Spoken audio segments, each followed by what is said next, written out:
வணக்கம். ஷூட்டிங் கொஞ்சம் லவுடான கொஞ்சம் முன்னாடி இந்த படம் ராதா ஃபில்ம் இன்டர்நேஷனல் தயாரித்தது. இதோடைய ப்ரொடியூசர் ஜிஆர் மதனகிருஷ்ணன் அவர்கள்.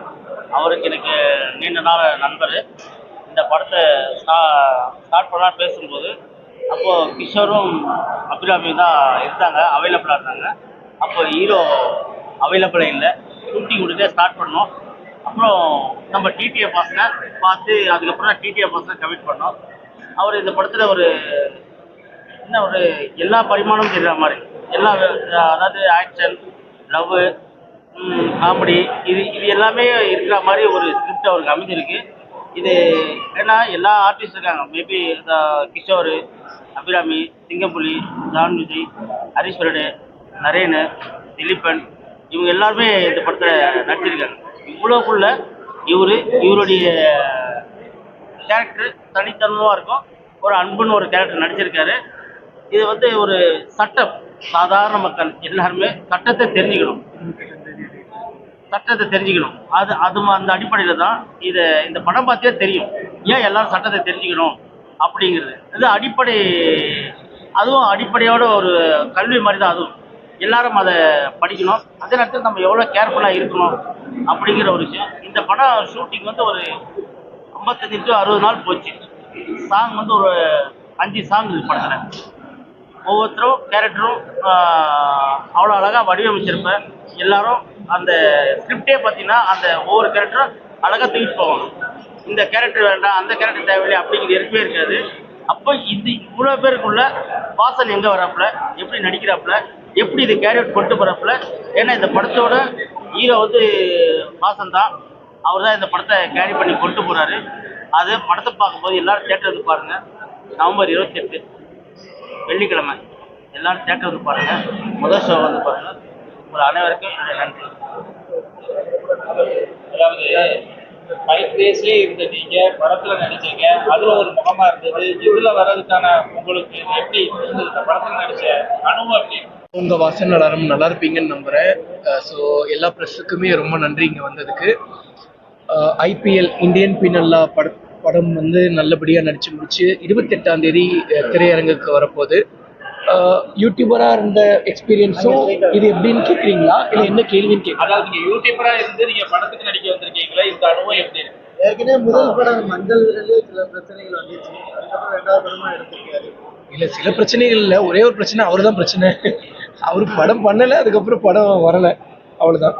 இங்கே எல்லாமே ப்ரொஃபஷனலாக இருந்துச்சு. ஸ்டார்ட் பண்ணாங்க, எல்லாமே டக்குன்னு எல்லாமே நல்லபடியாக நடிச்சு முடிச்சு படம் எல்லாமே முடிச்சு 28ஆம் தேதி ரிலீஸ் ஆக போகுது.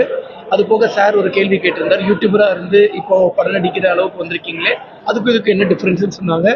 ஸோ எப்படி இதில் டிஃப்ரென்ஷியேட் சொல்கிறது, பேசிக்காக அங்கேருந்து இங்கே வரும்போது கேமரா ஃபியர் இருக்காது. பட் என்னதான் இருந்தாலும் அந்த ஒரு க்ரௌட் ஃபியர் அதெல்லாம் சின்னதாக இருக்கும் இல்லைங்க. ஸ்டார்டிங் மட்டும் ஒரு மாதிரி இருந்துச்சு. 2வது நாள் 3வது நாள் போக போக அதுக்கப்புறம் எல்லாமே நார்மல் ஆயிடுச்சு. இந்த படத்தோட கதை பார்த்தீங்கன்னா படம் அவர் படம் எடுத்தாரா, கேட்கல நீங்கள் படமா எடுத்தாரா, இல்லை உங்களுக்கு லாஸ்ட் படமா சில பாடங்கள் எடுத்தாரான்ற விஷயம் அதை எப்படி பார்க்கணும்? சினிமாவே ஒரு என்டர்டெயின்மெண்ட் அண்ட் பாடங்கள் தானே, அது எல்லாமே வந்துடும்ல. உங்களுக்கு பொதுவாகவே பார்த்தீங்கன்னா சட்ட ரீதியான பிரச்சனைகள் நிறைய வருது இல்லை, அதை எதிர்கொள்வதற்கு இந்த படத்துல தான் படமா எடுத்தாரா, அந்த படத்துல இருந்து பாடம் எடுத்தாரா? இல்லை, எல்லாருமே பொதுவாக பார்த்துட்டிங்கன்னா சட்டங்கள் தெரிஞ்சுக்கணும். ஸோ லாயர்ஸ் எல்லாமே இருக்காங்க. இங்கே பாருங்க, இங்கே ஒரு லாயர், அங்கே ஒரு லாயர். ஸோ அப்படி இருக்கும்போது பார்த்தீங்கன்னா படமும் பண்ண நல்ல ஒரு லா ரீதியான ஒரு இது. ஸோ பொதுமக்கள் எல்லாருமே தெரிஞ்சுக்கணும் எல்லா லாவுமே. ஸோ அதுக்காக ஒரு நல்ல ஒரு கதையோட படம் எடுக்கணும். இல்லை, நிறைய வழக்குகள், நிறைய பிரச்சனைகள், இதுக்கு நடுவுல இந்த படத்துல நடிக்கிறதுக்கு உங்களுக்கு எப்படி அந்த மனதைரியம் எப்படி கான்செப்ட் பண்ணீங்க, எப்படி நடிச்சீங்க? இல்லை, என் மேலே எந்த ஒரு தவறான வழக்குகளும் கிடையாது.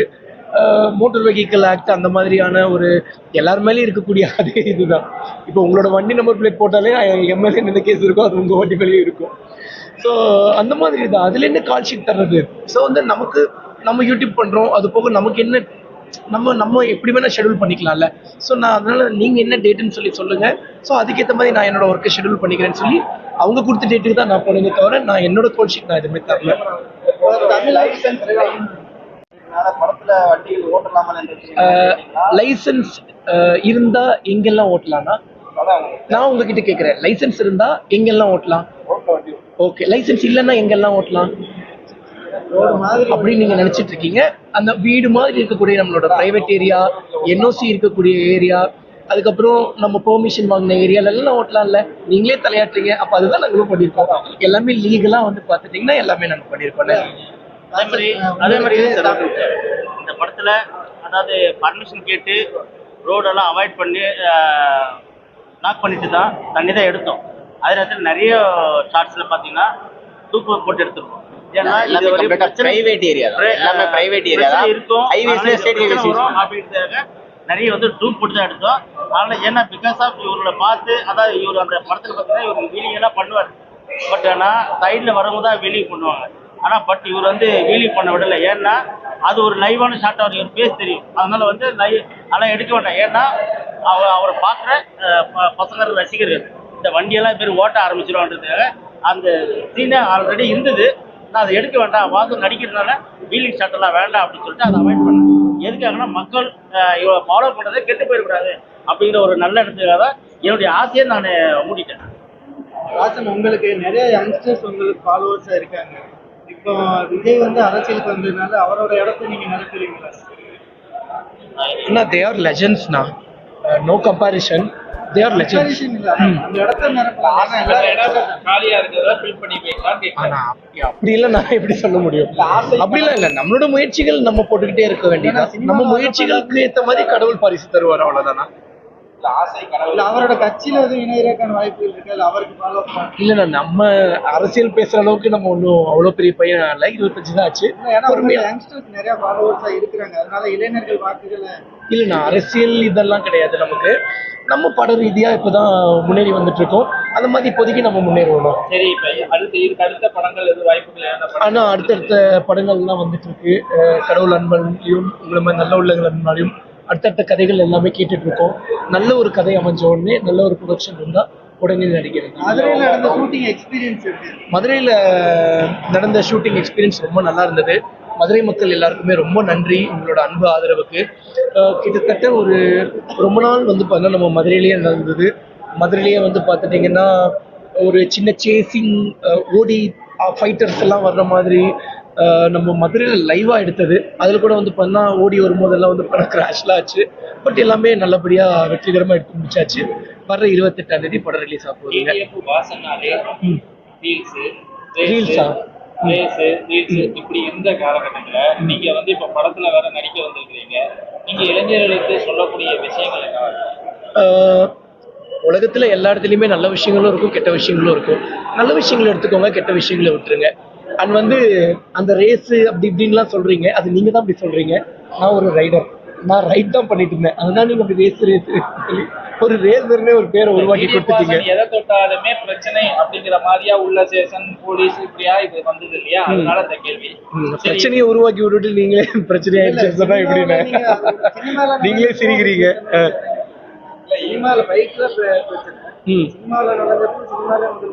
இல்ல, சினிமால எந்த ஒரு பிரச்சனையும் வரலையே எனக்கும். அது அவரே அவரோட கதையில வந்து அவரே ஹீரோவா பண்றேன்னு சொல்லி அவரு ஹீரோவா ஏற்படுத்திட்டு அவர் போய்கிட்டாரு. என்னால எந்த ஒரு பிரச்சனையும் யாருக்கும் வந்தது கிடையாது. சரி, இந்த படத்துல டிடிபி வாசனுக்கு லவ் சாங்ஸ், காதலி அந்த மாதிரி 55 லட்சம் வியூஸ் மேல போயிடுச்சுன்னா லவ்ல. அதுக்கப்புறம் ஒரு சிங்கிள் இப்போதான் சொல்லி ஒரு சாங், அது ஒரு 40 லட்சம் பேரை தாண்டிட்டாங்க. அது இன்னும் நீங்க பாக்கலையா? அது நல்லபடியா இருந்துச்சு, எல்லாமே இருந்தது. சங்கர் மணிரத்னம் அவங்களோட சேர்ந்து என்னங்க சார்? இயக்குனர் சங்கர் சார், மணிரத்னம் சார், சாரோட சேர்ந்து படங்கள் பண்ற மாதிரியான இதுதானே தேர் லெஜெண்ட்ஸ். அவங்களுக்கு வாய்ப்புக்காக எதிர்பார்த்து காத்துட்டு இருக்கேன். இப்போ உங்க 2 பேரோட பர்சனல் லாயர் எங்க இருக்காங்க? கார் எப்போ வீட்டு கிட்டத்தட்ட ஒரு 1.5 வருஷமா வந்து பார்த்தீங்கன்னா இஎம்ஐ பே பண்ணிட்டு தான் இருக்கேன். அதுக்கான எல்லா இதுவுமே என்கிட்ட இருக்கு. ஸோ ஃபோனை ஸ்பீக்கரில் பேசுனதுக்கு இவ்வளோ பண்ணுறது ரொம்ப அநியாயம்னு தான் நான் சொல்லுவேன். அது ரொம்ப மனசு வருத்தமாக இருக்குது. ஏன்னு வந்து பார்த்துட்டிங்கன்னா நம்ம ஒரு இஎம்ஐயில் ஒரு பொருள் வாங்கிட்டு வந்துடுறோம். பொருளும் இருக்கும், மாதம் மாதம் நம்மளும் காசு கட்டிகிட்டு இருப்போம். ஆனால் ஒரு கட்டத்துக்கு மேலே எப்படியாவது இந்த இஎம்ஐயை முடிச்சு விடணுண்டான்னு மனசில் ஓடும். ஆனால் என்ன நினச்சி பாருங்கள், இஎம்ஐயில் வாங்கிட்டு வந்த காரும் இங்கே தான் நிற்கிது, அதை நானும் யூஸ் பண்ணல, மாதம் 30,000 ரூபாய் கட்டிக்கிட்டு தான் இருக்கேன். ரொம்ப வருத்தமாக இருக்குது. சீக்கிரமாக மீட்டு தந்தீங்கன்னா ரொம்ப சந்தோஷப்படுவேன். ஃபோன் ஸ்பீக்கர் பேசுனது தப்பு தான். இனிமேல் அந்த மாதிரி தவறுகள் செய்ய மாட்டேன். சினிமா துறைக்கு கூட நீங்க இருக்கும்போதும் பைக் நீங்க ரைடரா இருக்கும்போதே ஏகப்பட்ட பிரச்சனைகள் உங்களுக்கு யார் மூலமாக சினிமான்றது உங்களுக்கு மிகப்பெரிய ஒரு உலகம். ஆல்ரெடி நிறைய விஷயம் இருக்காங்க. ஒரு நடிகரை முன்னுக்கு வர விடாம தடுக்கிறதுக்குமே ஒரு டீம் இருக்கிறதா இந்த மாதிரி பேசியிருக்காங்க. இப்போ நீங்க இனிஷியல் ஸ்டேஜ்ல இருக்கீங்க, உங்களுடைய வளர்ச்சியை சினிமாவில் தடுக்கிறதுக்கான வாய்ப்புகள் நினைக்கிறீங்களா? உங்களுடைய பகைமை கண்டினியூ ஆகும் நினைக்கிறீங்க? இல்லைண்ணா, யார் என்ன தடுத்தாலுமே நம்மளோட முயற்சிகளை நம்ம நிப்பாட்டாத வரைக்கும் நம்ம எங்கேயுமே தோல்வி அடைய போகிறது கிடையாது. என்ன பிரச்சனைகள் வந்தாலும் என்னோட முயற்சிகளை நான் விட போகிறது கிடையாது, அதே மாதிரி தோல்வி அடைய போகிறதும் கிடையாது. முதல் படத்தை நீங்க செலக்ட் பண்ணும்போது பாத்தீங்கன்னா ஒரு டைரக்டர் நீங்க செலக்ட் பண்ணீங்க. என்னன்னா இவ்வளோ குவாலிட்டியா பேசுறீங்க, பட் அப்புறம் எப்படி ஃபர்ஸ்ட் படத்தை அப்படி நீங்க நல்லா பேசுறீங்க, ஒரு விஷயங்கள் ஈக்குவலா ஆன்சர் பண்றீங்க. அவ்வளவு விஷயங்கள் இருக்கும்போது ஒரு டைரக்டரை செலக்ட் பண்ணும்போது முதல் படத்துல தவறு பண்ணிட்டோம் நீங்க ஃபீல் பண்றீங்க. பார்க்கும்போது எங்களுக்கே தெரியுது, அந்த கதைகள் கேட்கும்போது அந்த விஷயங்களோட டிராவல் பண்ண உங்களுக்கு தெரியல. இல்ல, தவறு பண்ணிட்டேன்னு என்னைக்குமே நான் நினைக்க போறது கிடையாது. அது எனக்கு ஒரு எக்ஸ்பீரியன்ஸ்.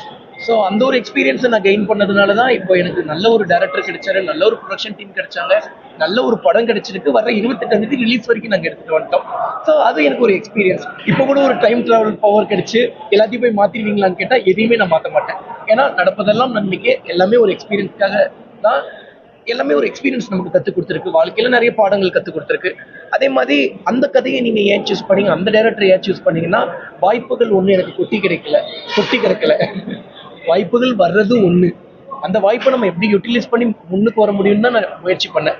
ஸோ அப்படி இருக்கும்போது வந்து பண்ணால் ஆல்ரெடி ஒரு படம் பண்ண டைரக்டர், அவரே ப்ரொடியூஸ் பண்ணி ரிலீஸ் வரைக்கும் பண்ணியிருக்காரு. அப்படி இருக்கும்போது வந்து பார்த்துட்டிங்கன்னா சரி, நல்ல கதையாக தான் இருந்தது. சரி, நம்மளோட ஒரு நடிப்பில் நம்ம படம் என்ன எப்படி இருந்தாலும் வாசன் நல்லா பண்ணிட்டான்ப்பா அப்படிங்கிற ஒரு பேர் கொண்டு வர வைக்கணும்னு தான் நான் ஆக்டிங் கிளாஸ்லாம் போய் ப்ராக்டிஸ் பண்ணியிருந்தேன். பட் அதுக்கப்புறம் அவரோட கதை அவரே ஹீரோவாக பண்ணணும்னு நினச்சிட்டாரு. பட் அது அவர் அப்படி சொல்லி பண்ணியிருந்தா பரவாயில்ல, பட் அவ்வளோ கேவலமாக நடந்திருக்கு தேவையில்லை. இந்த படத்துல டிஸ்கஸ் எல்லாம் பண்ணிட்டீங்களா? அடுத்த படங்களுக்கு எவ்வளோ சேலரி ஆனா? ஆனால் சேலரி எல்லாமே அது இந்த படம் ரிலீஸ் ஆகட்டும், எல்லாம் நல்லதே நடக்கும். இந்த படத்துல பிடிக்கிற மாதிரியான பைக் ரேஸ் ஆனா இல்ல, நான் ஆக்சுவலி கதைக்கு என்ன தேவைப்பட்டிருக்கோ அதுதான் வச்சிருக்கோம். ஸோ ஏன்னா இதை நம்ம சொல்ல முடியாது. உங்களை பார்த்து அதாவது எல்லாருமே உங்களுடைய பைக் ரேஸ், உங்களுடைய அந்த இதெல்லாமே பார்த்து அவங்க ரசிக்கிற மாதிரி இருக்கனால அதுல ஒரு சீன் இந்த மாதிரிலாம் எதுவும் இல்ல, நான் அந்த மாதிரி எதுவுமே ஸ்பெசிஃபையா எதுவுமே வைக்கல. கதையில கேரக்டருக்கு என்ன தேவைப்பட்டதோ அதுக்கேற்ற மாதிரி தான் எல்லாமே வச்சிருக்காங்க.